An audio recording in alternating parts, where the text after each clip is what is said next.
తోటకూర ఫ్రైకి కావలసిన పదార్థాలు: తోటకూర,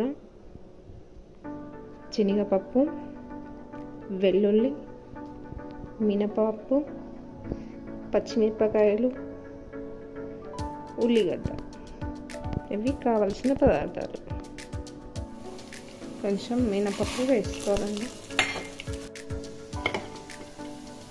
పచ్చిమిరపకాయలు వేసుకోవాలండి,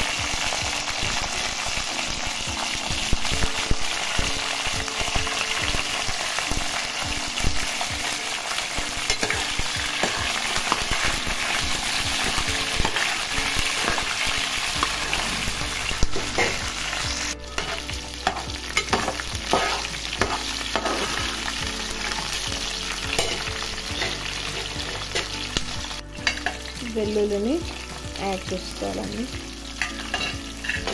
ఒకసారి అయితే ఇలా కలవేసుకోవాలండి. కొంచెం మగ్గాక ఉల్లిపాయలను అయితే వేసుకోవాలండి. కొంచెం ఇలా లైట్ గోల్డ్ కలర్ వస్తే సరిపోతుందండి. హాఫ్ స్పూన్ పసుపు వేసుకోవాలండి. వేసుకున్న తర్వాత ఒకసారి కలియబెట్టుకొని ఇలా తోటకూర అయితే వేసుకోండి. ఆకుకూర ఇలా అయితే కలియబెట్టుకొని ఫ్రై చేసుకోండి. ఉప్పు ఇప్పుడే వేయొద్దండి, సాల్ట్. ఇలా ఫ్రై అయినాక మంచిగా ఫ్రై అయినాక సాల్ట్ అయితే వేసుకోవాలండి పైనంతా.